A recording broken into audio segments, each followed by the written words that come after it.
حج میں 3 فرض ہیں اور 7 واجب ہیں۔ 3 فرضوں میں سے پہلا فرض جو سب سے پہلے ہوتا ہے وہ آپ کو احرام باندھنا ہے۔ دوسرا فرض جو کل آپ ادا کر چکے ہیں یعنی 9 تاریخ کو، وہ عرفات میں ٹھہرنا ہے۔ اور تیسرا فرض جو ہے وہ طواف زیارت ہے، جو انشاءاللہ 10 تاریخ کی صبح سے شروع ہوگا تو 12 تاریخ کی شام تک یعنی مغرب سے پہلے تک ہوتا ہے۔ اس کا وقت ہوتا ہے 3 دن، اس کا وقت ہوتا ہے 2 راتیں ہوتی ہیں۔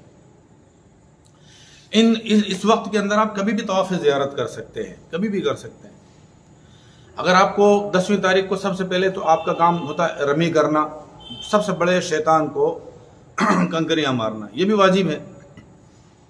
حج میں جو 7 واجبات ہیں ان واجبات میں سب سے پہلا واجب آپ ادا کر چکے ہیں، جو مزدلفہ میں رات گزارنا ہے، وہ آپ ادا کر چکے ہیں۔ دوسرا واجب آپ کو رمی کرنا ہے، بڑے شیطان پر کنکریاں مارنا ہے۔ اس کے بعد تیسرا واجب جو ہے وہ آپ کو قربانی کرنا ہے، اور چوتھا واجب آپ کو حلق کروانا ہے۔ یہ 4 واجب ہیں، اور 5واں واجب جو ہے وہ یہ ہے کہ آپ کو صحیح کرنا ہے، صفا مروہ کی صحیح کرنا ہے۔ اگر آپ صحیح پہلے ادا کر چکے ہیں تو یہ پہلے ہو چکا، 5 ہو گئے، اب بچے صرف 2، وہ 11 اور 12 تاریخ کو پھر رمی کرنا ہے تینوں شیطان کو، 6۔ اور ایک آخری واجب ہوتا ہے طواف الوداع، جو آپ جب بھی مکہ سے جائیں اس وقت آپ اس کو ادا کریں، طواف کریں تو طواف الوداع ہو جائے گا، یہ بھی واجب ہے۔ تو یہ 7 واجبات ہیں، ان میں سے تقریباً 10ویں تاریخ کو 3 واجب تو آپ کے یہ ادا ہو ہی جاتے ہیں، یعنی رمی کرنا اور قربانی کرنا اور بال کٹوانا۔ عام طور پر طواف زیارت کے لیے آدمی بعد میں جاتا ہے، حلق کرنے کے بعد میں جاتا ہے، لیکن اگر ہم یہ دیکھ رہے ہیں کہ بھیڑ بہت زیادہ ہے، موقع بالکل رمی کرنے کا نہیں ہے، اور ہم جو ہے وہ اس وقت سے فائدہ اٹھا کر طواف زیارت کر سکتے ہیں، تو آپ ایسا بھی کر سکتے ہیں۔ طواف زیارت کا ٹائم 10ویں تاریخ کو صبح صادق سے شروع ہو جاتا ہے۔ بعد میں کرنا یہ سنت ہے، یعنی رمی اور قربانی اور حلق کرنے کے بعد میں طواف زیارت کرنا یہ سنت ہے، واجب نہیں ہے۔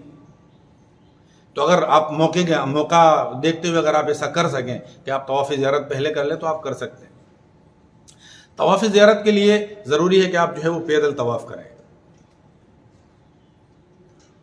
اور طواف زیارت 12 تاریخ کی مغرب سے پہلے آپ کو کرنا ہے، یہی اس کا وقت ہے۔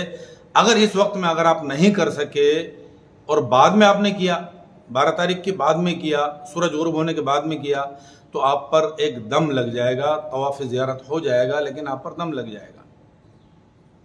طواف زیارت اتنی ضروری چیز ہے کہ اگر آپ نے طواف زیارت نہیں کیا کسی وجہ سے، اگر نہیں کیا تو آپ حلال نہیں ہوں گے، آپ بیوی کے لیے حلال نہیں ہوں گے۔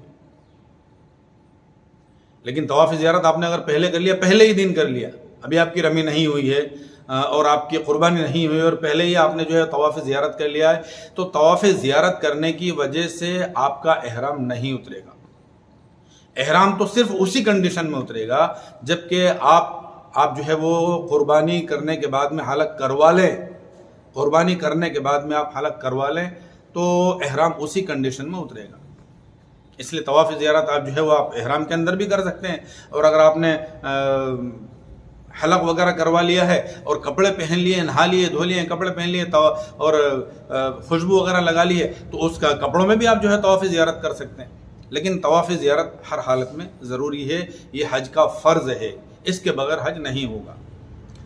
طواف زیارت کرنے کے بعد میں آپ مینا کے اندر آ جائیے، آپ کو مینا میں ہی رہنا ہے۔ مینا کے اندر میں جو مسجد ہے ماشاءاللہ بڑی لمبی چوڑی مسجد ہے، اور وہاں لکھا ہوا انما یعمر مساجد اللہ من آمن باللہ والیوم الآخر، یہ آیت وہاں پر لکھی ہوئی ہے۔ مسجد خیف کے اندر ایک قبہ جیسا کچھ بنا ہوا ہے، اس قبے کے پاس میں آپ جا کر یا وہاں پر نماز پڑھنے کی کوشش کریں، ضروری نہیں ہے، نماز پڑھنے کی کوشش کریں، اس لیے کہ جہاں پر قبہ بنا ہوا ہے یہ وہی جگہ ہے جہاں پر مینا میں آپ صلی اللہ علیہ وسلم نے قیام فرما کر وہاں پر آپ صلی اللہ علیہ وسلم نے نماز ادا فرمائی ہے، یا وہاں پر آپ نے قیام فرمایا تھا، یہ وہ جگہ ہے۔ اگر موقع مل جائے تو ٹھیک ہے، اور اگر موقع نہ ملے تو کوئی بات نہیں۔ لیکن طواف زیارت آپ کو کرنا ہے اور یہ ضروری ہے، حج کا فرض ہے، اس کے بغیر آپ کا حج مکمل نہیں ہوگا۔